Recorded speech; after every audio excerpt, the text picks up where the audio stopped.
All right, today is an introduction to specific heat capacity. Specific heat capacity is a measurement of how much energy, which we measure in joules, it takes to raise 1 gram of a substance by 1 degree Celsius. And that is actually also our units. So we're going to be using this. Sometimes it's written vertically. It's also written horizontally, joules per gram degree Celsius. Specific heat, I like to think of as a measurement of how stubborn something is. So something with a very high specific heat, such as this hydrogen gas here, a high specific heat means that it's very stubborn and it takes a lot of energy to make the temperature increase. In the opposite way, lead has a very low specific heat, so it only takes a little bit of energy to raise the temperature. The equation that we use that relates all of these things together will be E, also sometimes seen as Q. But the energy equals the mass times the change in temperature times the specific heat of the substance. This delta just means change, so how much it goes up or down. So let's start with our first example. Example 1. An unknown clear liquid has a mass of 70 grams and requires 585 joules to raise the temperature from 20 degrees Celsius to 22 degrees Celsius. Calculate the specific heat and identify the unknown. So, let's start by writing our equation. E equals m times delta T times Cp.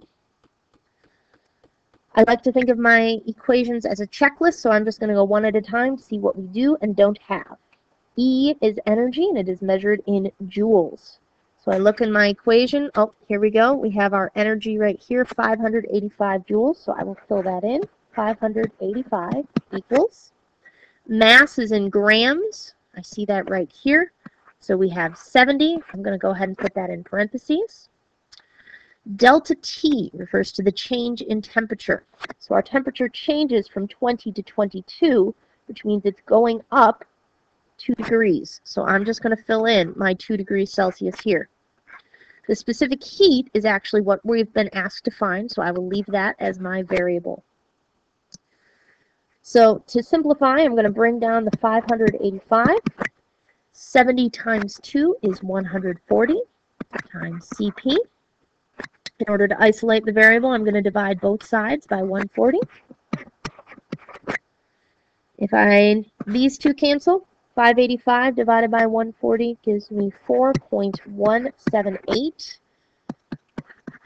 The label for that, since it is specific heat, will be our big crazy label that we already saw up here.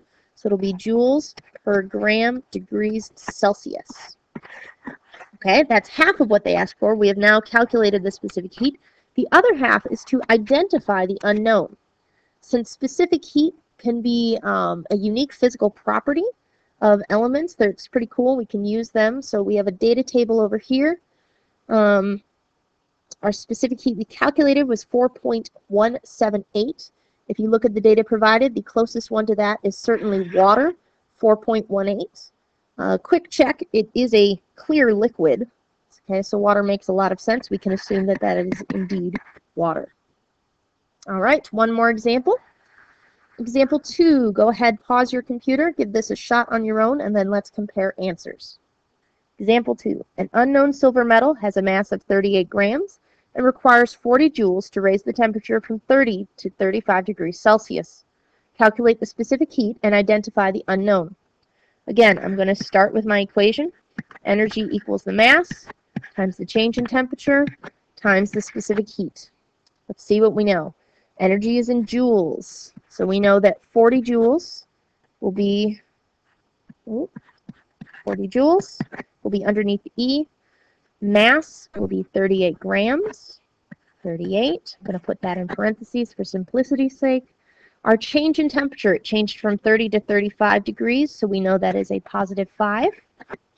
And the specific heat is unknown. That is what we're looking for, so we'll leave that as our variable. To simplify, we're going to carry down the 40.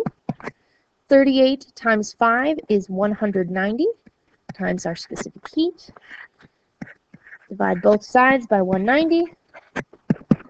And our specific heat capacity is equal to 0.21 joules per gram degree Celsius. That is the specific heat. To identify the unknown, we go over to our table. Looking through it, we can see that tin is 0.21, so we know that we've found our unknown metal. Thanks for watching.